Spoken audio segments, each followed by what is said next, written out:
কলকাতায় party office খুলে কার্যক্রম চালাচ্ছে আওয়ামী লীগ, অভিযোগ বিএনপির। শেখ হাসিনাকে কেন পুশব্যাক করছে না ভারত, প্রশ্ন নেতাদের।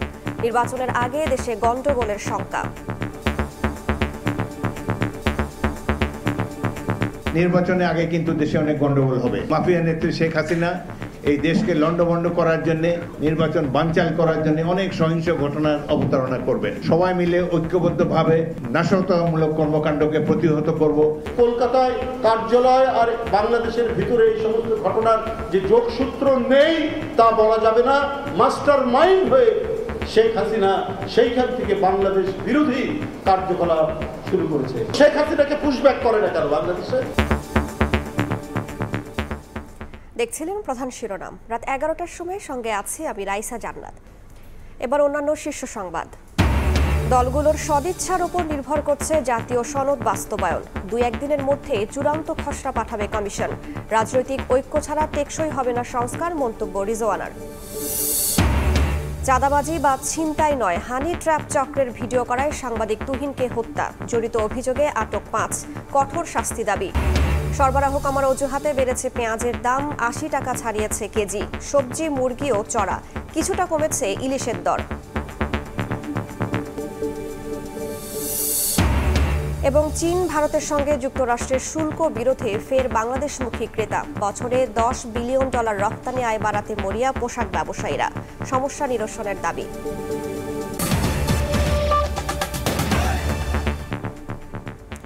নির্বাচনের আগে দেশে গন্ডগোলের শঙ্কা জানিয়ে বিএনপি নেতারা বলেছেন, কলকাতায় পার্টি অফিস খুলেছে আওয়ামী লীগ, আর ভারতে বসে ভোট বানচালের ষড়যন্ত্র করছেন শেখ হাসিনা। সম্ভাব্য নাশকতা প্রতিহত করতে সবাইকে ঐক্যবদ্ধ থাকার আহ্বান জানিয়েছেন তারা। বাংলাদেশিদের পুশিন করলেও শেখ হাসিনাকে কেন ফেরত দিচ্ছে না ভারত, এমন প্রশ্নও তোলেন দলটির নেতারা।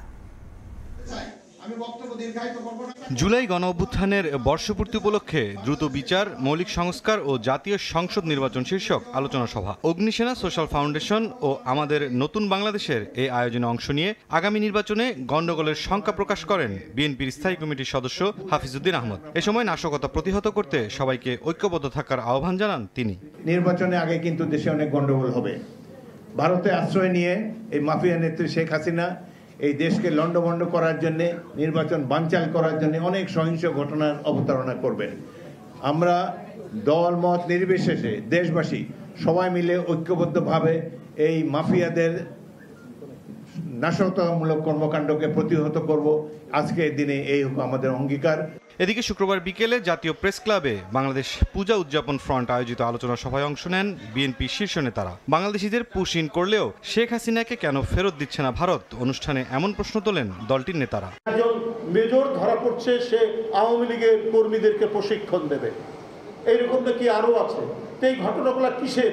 কলকাতায় কার্যালয় আর বাংলাদেশের ভিতরে এই সমস্ত ঘটনার যে যোগসূত্র নেই তা বলা যাবে না। মাস্টার মাইন্ড হয়ে শেখ হাসিনা সেইখান থেকে বাংলাদেশ বিরোধী কার্যকলাপ শুরু করেছে। এত আর সাম্প্রদায়িক, এত সেকুলার, আর পার্শ্ববর্তী দেশ আপনাকে জায়গা দেয়, আর ওইখান থেকে বাংলাভাষী মুসলমান যারা তারা টিকতে পারছে না, তাদেরকে পুশিং করছে এইখানে। তো শেখ হাসিনাকে পুশব্যাক করে না কেন বাংলাদেশে? আওয়ামী লীগের বা ভারতের জন্য বাংলাদেশে একটা দাঙ্গা করবে, তাহলে রাজনৈতিক মুখটা ঘুরাতে পারে, নির্বাচনটা বানচাল হতে পারে। সেই জন্যই আমাদের সকলের সজাগ থাকতেই হবে আমাদের জাতীয় স্বার্থে। অবাধ, সুষ্ঠু ও নিরপেক্ষ নির্বাচনের মাধ্যমে জনগণের রায়ের প্রতিফলন ঘটবে বলে জানান বিএনপি নেতারা। মুরসালিন হক জুনায়েদ, সময় সংবাদ, ঢাকা।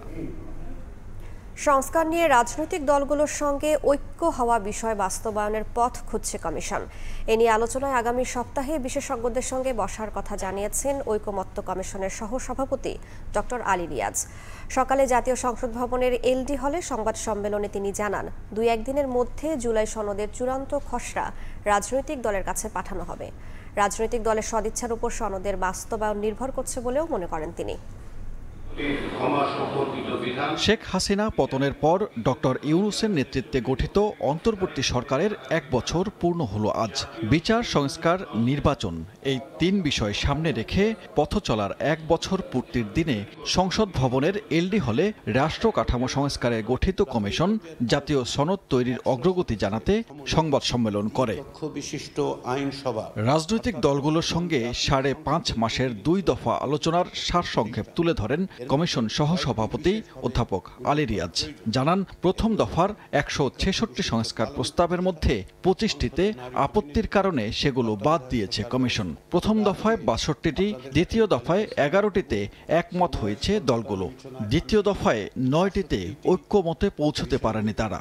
প্রথম পর্বের আলোচনায় এটা প্রতীয়মান হয় যে বিভিন্ন সংস্কার কমিশনের পক্ষ থেকে দেয়া সুপারিশ সমূহের ভেতর ২৫টি সুপারিশের ব্যাপারে রাজনৈতিক দল ও জোটসমূহের মত পার্থক্য এতটাই ব্যাপক যে এসব বিষয়ে আলোচনায় অগ্রগতির সম্ভাবনা নেই। ৩০ জুলাই সনদের প্রাথমিক খসড়া রাজনৈতিক দলের কাছে পাঠানো হয়।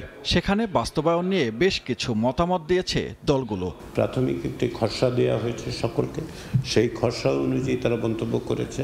সেই খসড়া থেকে এই সমস্ত মন্তব্যের ভিত্তিতে একটি সমন্বিত পূর্ণাঙ্গ খসড়া, আবারও বলি জোর দিয়ে, খসড়া আমরা আবার পাঠাবো এবং আমরা আশা করছি আগামী ২ দিনের মধ্যে সেটা পাঠাতে পারবো। তারই পরিপ্রেক্ষিতে যদি সকলে একমত হয় তাহলে একটা স্বাক্ষরের দিন তারিখ ঠিক করা যাবে। ঐক্যমতের ভিত্তিতেই সব রাজনৈতিক দল জাতীয় সনদে স্বাক্ষর করবেন বলে আশা প্রকাশ করেন ডক্টর আলী রিয়াজ। সানবীর রূপল, সময় সংবাদ, ঢাকা। রাজনৈতিক ঐক্য ছাড়া সংস্কার টেকসই হবে না বলে মন্তব্য করেছেন পরিবেশ উপদেষ্টা সৈয়দা রিজওয়ানা হাসান। তিনি জানান, সংস্কারের মাধ্যমে দুর্নীতি দূর করা সহ বিভিন্ন ক্ষেত্রে কাঠামো গড়ে তোলার চেষ্টা করছে সরকার। তবে রাজনৈতিক বিশ্লেষকের মতে অন্তর্বর্তী সরকারের ১ বছরেও গণ অভ্যুত্থানের আকাঙ্ক্ষা অর্জিত হয়নি। থামিনি চাঁদাবাজি, দখলদারিত্ব। প্রসূন আশিসের রিপোর্ট। সরকারি চাকরিতে কোটা সংস্কার আর বৈষম্য নিরসনের দাবিতে শিক্ষার্থীদের আন্দোলন।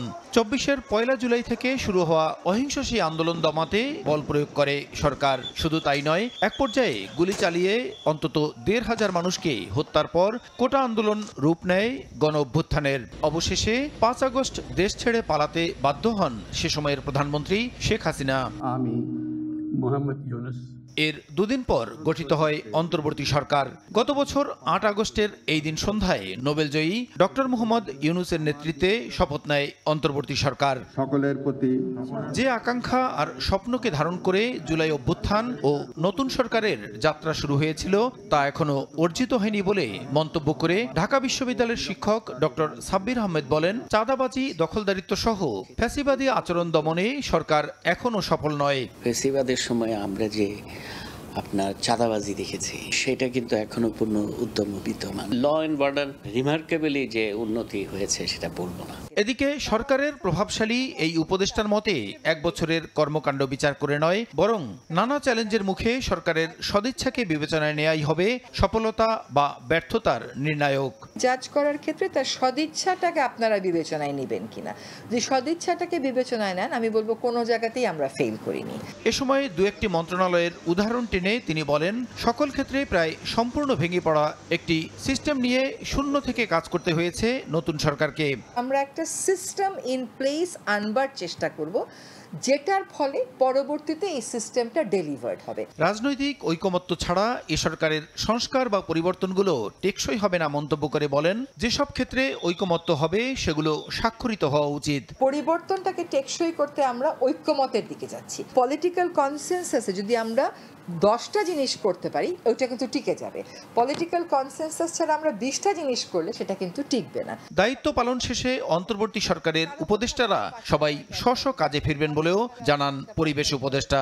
সেই কাজে ফেরত যাব। প্রসূন আশিস, সময় সংবাদ, ঢাকা। চাঁদাবাজি বা ছিনতাই নয়, হানি ট্র্যাপ চক্রের ভিডিও করায় গাজীপুরের সাংবাদিক তুহিনকে হত্যা করা হয়। ওই এলাকার একাধিক সিসিটিভি ফুটেজ পর্যালোচনা করে আলোচিত এই খুনের কারণ সম্পর্কে নিশ্চিত হয়েছে পুলিশ। হত্যাকাণ্ডে জড়িত থাকার অভিযোগে 5 জনকে আটক করেছে আইনশৃঙ্খলা বাহিনী। সাংবাদিক তুহিন হত্যার বিচার দাবিতে গাজীপুরে মানববন্ধন করেছেন গণমাধ্যম কর্মী সহ স্থানীয়রা। এদিকে ময়মনসিংহে গ্রামের বাড়িতে জানাজা শেষে তুহিনের মরদেহ পারিবারিক কবরস্থানে দাফন করা হয়। গাজীপুর থেকে ফিরে মাসুদুর রহমানের রিপোর্ট।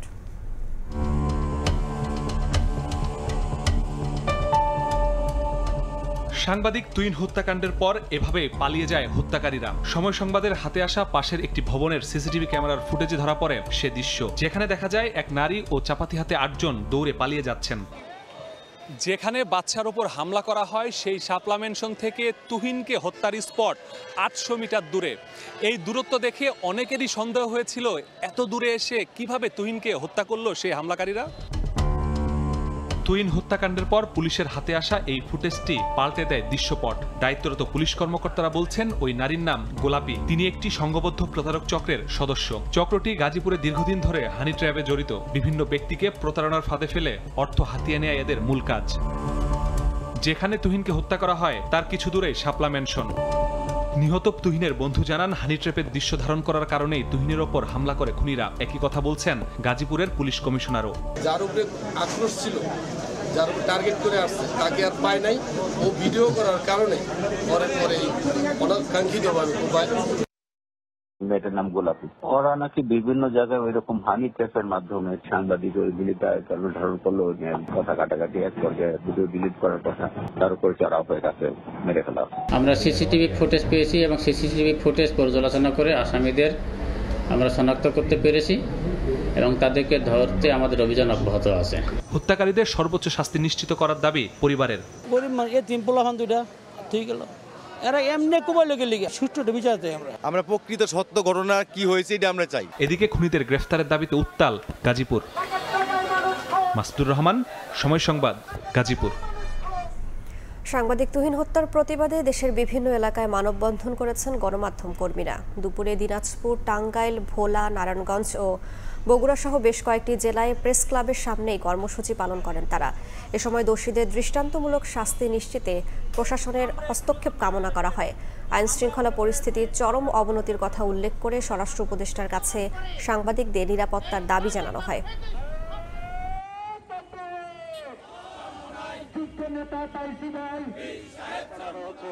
সরবরাহ কমায় বাড়তে শুরু করেছে পেঁয়াজের দাম। সবজি, মুরগিও চড়া। কিছুটা কমতির দিকে ইলিশের দর। 1 কেজি ওজনের ইলিশ বিক্রি হচ্ছে 2200 টাকায়। তবে চড়া অন্য সব মাছের দাম। ঝাঁঝ বাড়ছে পেঁয়াজের। 1 সপ্তাহ আগেও প্রতি কেজি 70 টাকায় বিক্রি হলেও শুক্রবার দাম ঠেকেছে 80-তে। কারণ হিসেবে ব্যবসায়ীরা বলছেন সরবরাহ সংকট। পেঁয়াজের দাম আসলে আগের থেকে একটু বাড়ছে। কাস্টমার হিমশিম খেয়ে গেছে, 12 টাকা বাড়ছে। বাড়তি দামের হাওয়া সবজির বাজারেও। সপ্তাহ ব্যবধানে 20 টাকা বেড়ে রাজধানীর কারওয়ান বাজারে টমেটো বিক্রি হচ্ছে 160 থেকে 180 টাকায়। এছাড়া দাম বেড়েছে শসা, করলা, বেগুন, পেঁপে সহ অধিকাংশ সবজির। সবজির বাজার গত সপ্তাহ থেকে এই সপ্তাহে 10 টাকা 20 টাকা প্লাস হয়েছে। চাহিদা অনুযায়ী কেউ তার বাজার করতে পারতেছে না বর্তমানে। দাম অনেক বেশি, কেনা যাচ্ছে না, সাহস পাচ্ছি না কিনতে। স্বস্তি নেই মুরগি ও মাছের বাজারেও। 10 টাকা বেড়ে ব্রয়লার 165 থেকে 170 আর সোনালী মুরগি বিক্রি হচ্ছে 320 থেকে 330 টাকা কেজিতে। তবে কিছুটা কমতির দিকে ইলিশের দর। চড়া অন্য সব মাছের দাম। বৃষ্টির কারণে খামারগুলোর ছোটখাটো খামারে গাড়ি যাইতে পারে না, কাঁচা রোডে, এই কারণে 210 টাকা এদিকে দিয়েছে। বর্তমানে মাছের দামটা একটু বাড়তি। ইলিশের দামটা যে পরিমাণে হওয়ার দরকার ছিল তার চেয়ে একটু বেশি। এদিকে 10 টাকা বেড়েছে মসুরের ডালের কেজিতে। দাম বাড়ার তালিকায় রয়েছে ডিমও। সাদিক হাসান ইমন, সময় সংবাদ, Dhaka. Thai Aluminium. The better is now the best. রাত 11টার সময় আরও থাকছে। গাজা দখলে নেতানিয়াহুর পরিকল্পনা ইসরায়েলি মন্ত্রিসভায় অনুমোদন। ভুল সিদ্ধান্ত আখ্যা যুক্তরাজ্যের। পুনর্বিবেচনার আহ্বান। যুদ্ধবন্ধের দাবিতে তেল আবিবে বিক্ষোভ। ওয়ার্ল্ড ক্লাস টেকনোলজি দ্বারা তৈরি এক্সপার্ট ওয়াটার পাম্প, পানির সমস্যায় এক্সপার্ট সমাধান। চীন ও ভারতের সঙ্গে যুক্তরাষ্ট্রের ট্যারিফ বিরোধে আন্তর্জাতিক বায়াররা আবারও বাংলাদেশমুখী হওয়ায় বছরে অন্তত $10 বিলিয়ন রপ্তানি আয় বাড়াতে মরিয়া গার্মেন্টস ব্যবসায়ীরা। ভারতের নিট ওয়ার অর্ডার যেমন বাংলাদেশে আসার সুযোগ হয়েছে, তেমনি চীন থেকেই আসছে ফ্রি অব কস্ট FOCর অর্ডার। এক্ষেত্রে শুল্কায়নের মতো বিদ্যমান জটিলতাগুলো দ্রুত নিরসনের দাবি জানিয়েছে BGMEA। সাক্ষাৎ টিপুর ক্যামেরায় বিস্তারিত জানাচ্ছেন কমল দে। বাংলাদেশের ছোট বড় ৪,৫০০ গার্মেন্টস কারখানার মধ্যে অন্তত ১৩০০ কারখানা মার্কিন বায়ারের কাজ করছে। বিজিএমই এর তথ্য অনুযায়ী বড় ৩০০ প্রতিষ্ঠান সরাসরি মার্কিন যুক্তরাষ্ট্রে তৈরি পোশাক রপ্তানি করে। সাম্প্রতিক সময়ে মার্কিন যুক্তরাষ্ট্রের ট্যারিফ জটিলতায় এসব কারখানায় উৎপাদনে ধীরগতি নেমে আসলো, এখন তা কেটে গেছে।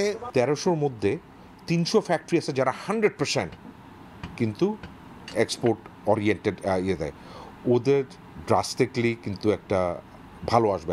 সরকার যদি নীতিগত সহায়তা দিয়ে বাংলাদেশের এই পোশাক শিল্পের যাত্রাটাকে সহজ করতে পারে, আমরা কিন্তু বেনিফিটগুলো নিতে পারবো সহজেই। ২০২৪-২৫ অর্থ বছরে 13.79% প্রবৃদ্ধি হিসেবে যুক্তরাষ্ট্রের বাজারে 7.54 বিলিয়ন মার্কিন ডলারের পণ্য রপ্তানি করেছে বাংলাদেশ। বর্তমানে চীন ও ভারতের সাথে মার্কিন যুক্তরাষ্ট্রের যে ট্যারিফ সংঘাত চলছে তাকে কাজে লাগিয়ে বাংলাদেশ এক মৌসুমে অন্তত 3 বিলিয়ন এবং পুরো বছরে আরও $10 বিলিয়ন বাড়তি আয় করতে পারবে, এমনটি বলছেন গার্মেন্টস ব্যবসায়ীরা। বছরে বাংলাদেশ 20 থেকে 21 বিলিয়ন মার্কিন ডলারের নিটওয়্যার এবং 17 থেকে 18 বিলিয়ন মার্কিন ডলারের ওভেন পণ্য রপ্তানি করে। এর মধ্যে বেশ কিছু নিটওয়্যার পণ্যের বায়ার বাংলাদেশের পরিবর্তে ভারতের দিকে ঝুঁকছিল। এখন সে বায়াররা পুনরায় বাংলাদেশে ফিরছে বলে দাবি গার্মেন্টস ব্যবসায়ীদের। ইন্ডিয়ার চায়নার যে বিজনেসটা বাংলাদেশে আসবে, সে বিজনেসটাকে আমরা নেওয়ার জন্য যে লোকাল যে ফ্যাসিলিটিগুলো দরকার, এগুলো এই মুহূর্তে সরকার এবং বিজিএমইএ বসে এগুলা বের করে নেওয়া খুবই প্রয়োজন আছে বলে মনে করি। তবে এফওসি এবং শুল্কায়ন সহ বিদ্যমান জটিলতা নিরসনে জাতীয় রাজস্ব বোর্ডকে এগিয়ে আসার আহ্বান বিজিএমইএর। কমল দে, সময় সংবাদ, চট্টগ্রাম। দেখে নেব আজকের বাতাসের মানসূচক। বায়ুমান বিষয়ক সংস্থা আইকিউ এয়ারের সূচক অনুযায়ী বাংলাদেশে এখনকার বাতাসের মান: ঢাকা বিভাগের বায়ুর মান ৭৬, যা সন্তোষজনক, বাতাসের আর্দ্রতা ৮৬%। চট্টগ্রাম বিভাগে বায়ুর মান ৫৪, এটিও সন্তোষজনক, বাতাসের আর্দ্রতা ৮৭%। রাজশাহী বিভাগে বায়ুমান ১৪১, যা সহনীয়, আর্দ্রতা ৯১%। সিলেট বিভাগে বায়ুর মান ৬৮, এটি সন্তোষজনক, বাতাসের আর্দ্রতা ৯৫%। খুলনা বিভাগের বায়ুমান ১২২, যা সহনীয়, বাতাসের আর্দ্রতা ৯১%। বরিশাল বিভাগে বায়ুর মান ৬৯, এটিও সন্তোষজনক, আর্দ্রতা ৮৮%। রংপুর বিভাগের বায়ুমান ১২১, যেটি সহনীয়, বাতাসের আর্দ্রতা ৯২%। ময়মনসিংহ বিভাগের বায়ুর মান ৯৫, এটিও সন্তোষজনক, বাতাসের আর্দ্রতা ৯২%। সারা দেশে বায়ুর মান সবচেয়ে ভালো চট্টগ্রামে ৫৪ আর সবচেয়ে খারাপ রাজশাহীতে ১৪১। গাজা সিটি দখলে নেতানিয়াহুর প্রস্তাবে অনুমোদন দিয়েছে ইসরায়েলের নিরাপত্তা মন্ত্রিসভা। শুক্রবার বিষয়টি নিশ্চিত করেছে প্রধানমন্ত্রীর কার্যালয়। পরিকল্পনা অনুযায়ী ইসরায়েলি সেনাবাহিনীকে প্রস্তুতি নিতে বলা হয়েছে। নেতানিয়াহুর এই পরিকল্পনাকে ভুল আখ্যা দিয়ে সিদ্ধান্তটি পুনর্বিবেচনার আহ্বান জানিয়েছেন ব্রিটিশ প্রধানমন্ত্রী। গাজা সিটি দখলের সিদ্ধান্তে তীব্র নিন্দা জানিয়েছে ফিলিস্তিনের স্বাধীনতাকামী সংগঠন হামাসও। এদিকে ফিলিস্তিনকে স্বীকৃতি দেওয়ার বিষয়টি বিবেচনা করছে অস্ট্রেলিয়া।